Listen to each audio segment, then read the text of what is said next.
Hello and welcome to the next video.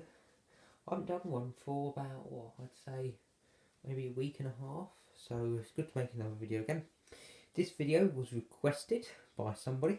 I won't tell you their name because I don't think they want me to tell them, but they know who they are anyway.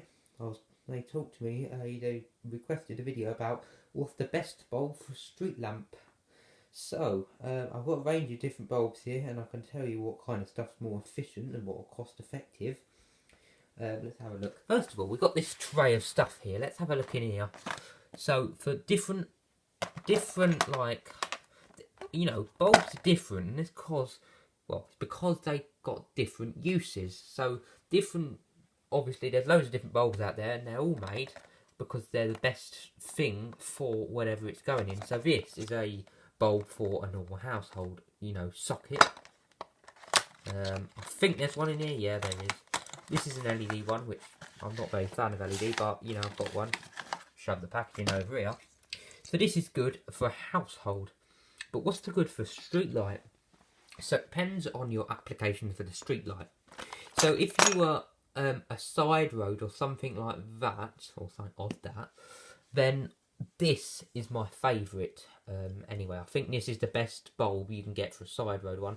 I mean, you've got mercury vapour, you've got Son/T. I mean, I haven't got any mercury vapours. There's some Son lamps, and then you've got this. They aren't as efficient as these, and they're both side road ones. This is a side road one as well. This is obviously a 35-watt SOX bulb, and is the PSG Plus, as you can see on the box. This is a lot more efficient. Just how efficient, you may ask? Yeah, it speaks for itself on that one. And just hold that still. You should be able to see that. That's the best, in my opinion. They are my most favourite things for side roads. I mean, these are also used on side roads, but they are not as nice in colour, and they are more, they're less efficient. Anyway, let's go through here. Let's see what I've got in here first, because I've got quite a few bulbs, so that's... anything interesting in here? Ah, yeah, these are more interesting than the rest of the stuff. These are bulbs for traffic lights. They're actually rather tiny. How can I need to put this device down somewhere. Could I put it in here? Yes, I can. There we go. In here, this is a bulb for a traffic light, and that is the bulb.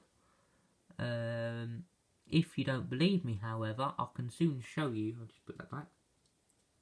I'll show you them in the unit.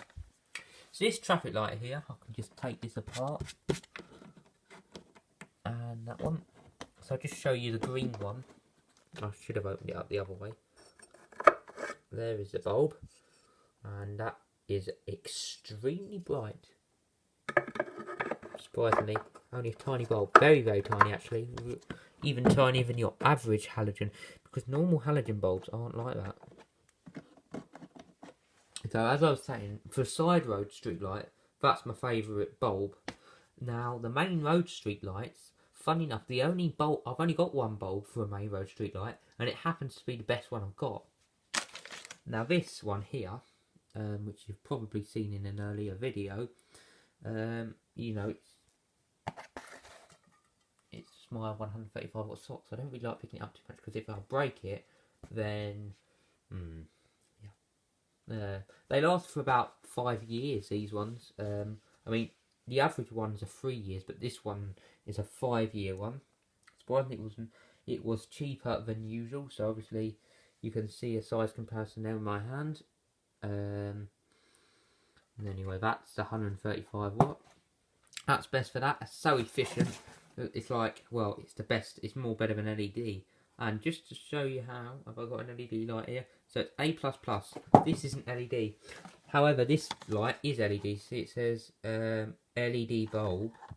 Where's the efficiency thing on here? See, it's one below it. So SOX bulbs are much more efficient than LED. I don't care what anyone says, they are the most efficient lighting source on the planet. However, sodium is a finite resource, as far as I'm aware, and the problem with sodium is it's very expensive, and these cost so much to make, they might as well just put LED up, and that's why they put it up. But these are more efficient than LED. Now, let's go through here. Normal halogen bulb would be much more bigger than the one that goes in a traffic light, because obviously these are halogen traffic lights, which are your normal average traffic lights. Let me try and get this out. I hope it's in a little one of those little bag things. Yes, it is.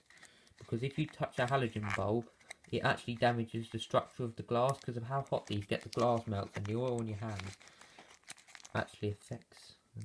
Anyway, there we go. That's a normal size halogen bulb, as you can see now. I'm not going to take it out of the packaging, but it's much more bigger, but a lot less brighter, surprisingly. Obviously, there's the ones you can see them in those white packages. It's much more bigger.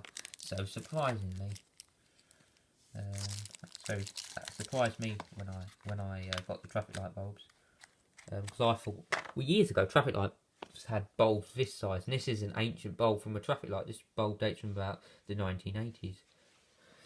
Surprisingly, I do collect antique bulbs. Anyway, see what else we've got in here. So we've got quite a few of these halogen, just these average halogen bulbs in here, and these things, whatever they are. So that's that. So now you know the best bulb for a main road street light, and the best street light bulb for an average side street. So I've done that though, but I'm going to include two things in one video. So I'm going to put all that back. Basically, I'm going to I'm not just going to. Oh, I'm going to fiddle about with that later. Basically, I'm not just going to talk about the best bulbs. Also, I don't think I've done a video on this either yet, so I might as well just include this in the next video. What's inside of a traffic light? Yeah. So let me show you. You've seen inside of that, but what you haven't seen is this. And there is something that you probably missed in there. Is it in this cell?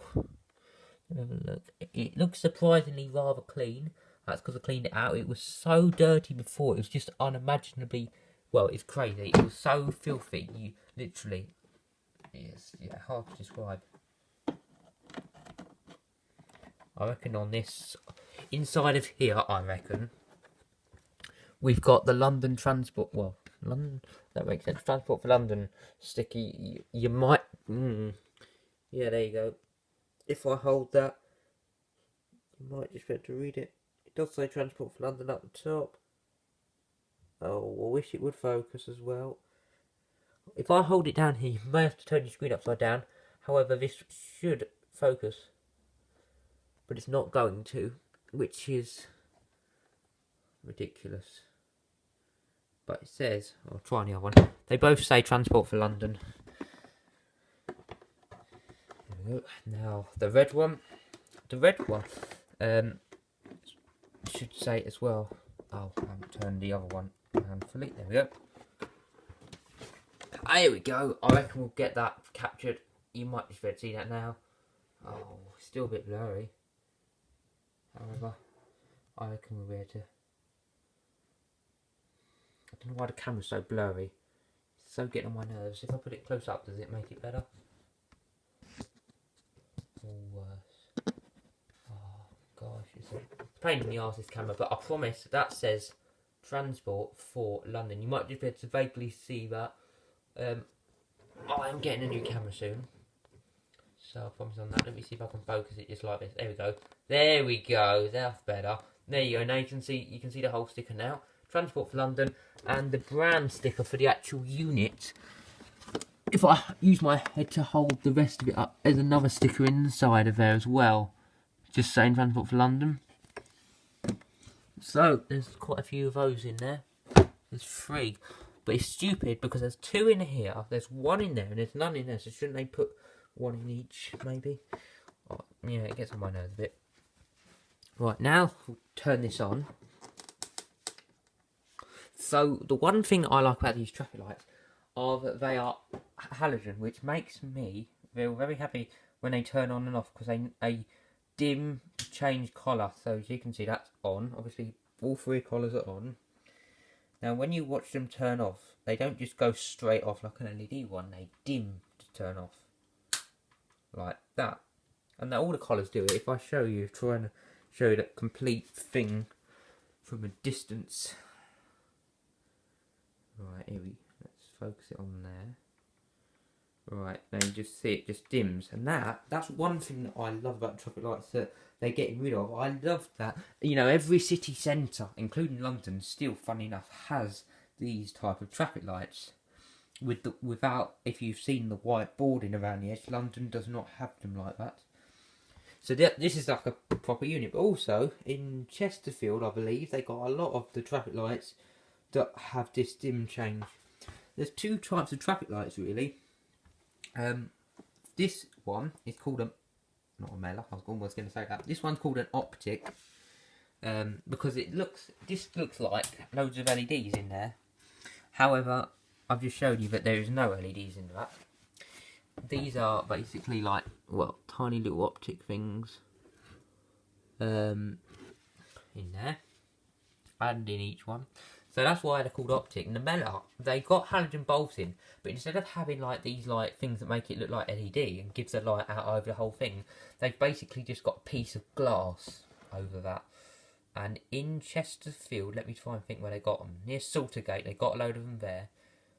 And near that, also in Chesterfield, they got some. Where have they got them? They've got them near like that commercial park thing. What's it called? I can't remember. But anyway, they're used pretty much everywhere in Chesterfield. If you look in the town of Chesterfield, they've got them everywhere, and I love to see them. It kind of makes me happy really, because they're they are 1980s traffic lights. Turn it off now. You can see the optic things turn off.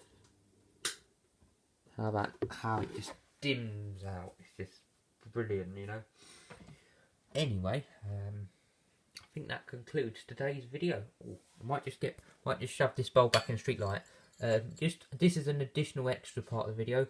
To put bulbs into street lights, I'll show you how it's done if I haven't already, because I can't remember what I've done and what I haven't done. There we go, it's dropped it now.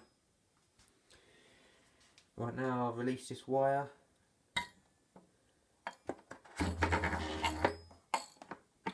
Horrible groaning sound.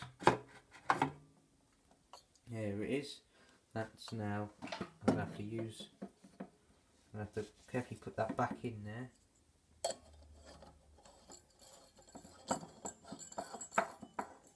There we go. Obviously I've only got one hand to do this because I'm holding the camera with the other. So, no, it's never easy. There we go now. Shove that in there. There we go. And reattach that wire. Basically stop people from stealing the lamp in a street light. But I can't see how anyone would even climb up the pole to start with. And if they could even do that, I mean, yeah. I'm sure people will do that. And let's put that back on the top. There we go. That's our daylight sensor. Not made by the company who makes street lights, made by somebody else. And that brown sticker. Anyway, I think that definitely now does conclude today's video. And thank you for watching. And next video should be soon, because I've already made the next video already, funnily enough. This video you're seeing now is newer than the next video that you're going to see next time, so, and I won't be talking about this video in next video because, you know, this video is already, but there is another video coming out in a couple of days. It's probably a lot quicker than the other one, just an update, or vlog should I say, on what I'm doing on the model layout. So yeah, thank you for watching this, and stay tuned for the next video, and see you later.